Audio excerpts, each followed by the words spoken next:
सिवान और कैसे सिवान इनको कैसे लगेगा जब कागज इनके पास सिवानी पत्थर खोजा जाए, क्योंकि सीमा चिन्ह वही होते हैं। अब यहाँ पे एक चीज फाइनल हो गया कि प्रेमचंद यादव जो है उनका घर टूटने वाला ही है। क्यों? क्योंकि कानून के दबाव में जाके ये जो है जमीन मापा जा रहा है। क्योंकि पता है आप सबको जो प्रेमचंद यादव का यहाँ पे जो है एक वकील रखा गया ऑलरेडी। क्योंकि आपको पता होगा जब से नोटिस लगा, नोटिस के अगले दिन ही कोर्ट में पहुंच गया था प्रेमचंद यादव का वकील और प्रेमचंद यादव का जो पत्नी और उनकी लड़की। लेकिन उसके बावजूद पता है कि सैटरडे को जो है कोर्ट बंद रहता है, उसके बावजूद वो लोग फोन कर कॉल करके जो है सब व्यवस्था वहाँ पे पूरा करवाया।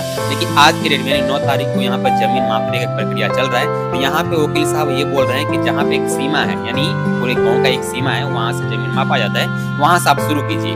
लेकिन ये जो है पुलिसकर्मी बता रहे हैं कि नहीं, हम लोग को जहां से सुविधा होगा वहां से हम लोग शुरू करेंगे। यानी इन लोग के दिमाग में एक चीज बैठा हुआ है कि किसी तरह फंसा दिया जाए, इस घर को तोड़ दिया जाए।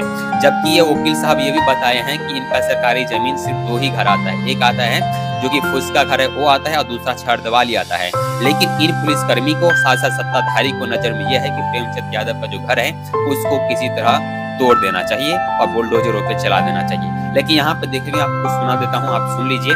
यहाँ पे बार बार जो वकील साहब यही रिक्वेस्ट कर रहे हैं कि जो सीमा तय किया गया उस सीमा से आप जो अपने जमीन को नापिए, और फिर अगर किसी तरह का भी अगर यहाँ पे आता है निर्णय, जो भी इस तरह से निर्णय आएगा उसको हम लोग एक्सेप्ट करेंगे। लेकिन जो सीमा है उस सीमा से आप अपने जमीन मापना शुरू कीजिए। लेकिन ये लोग मानने वाले में से नहीं है, अपना मनमानी कर रहे हैं।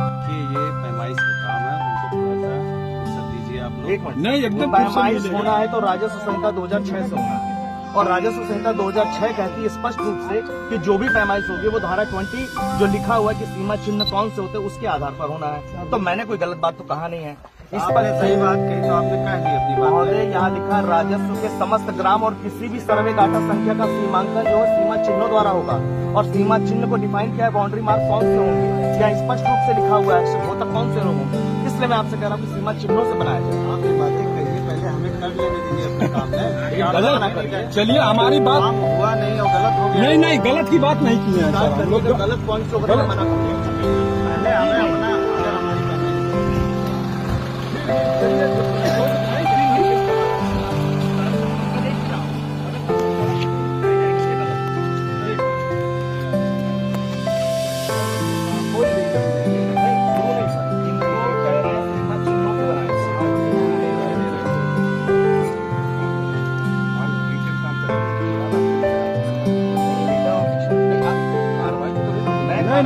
मैं आपको ये बता रहा हूँ, हम चिन्हों से ही स्टार्ट करा जाए।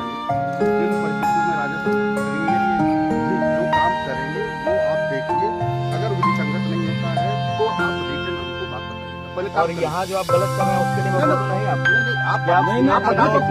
बताया। मेरा कहना, आपने जो भी आपको संज्ञान मिला उन तथ्यों से अवगत करा दिया।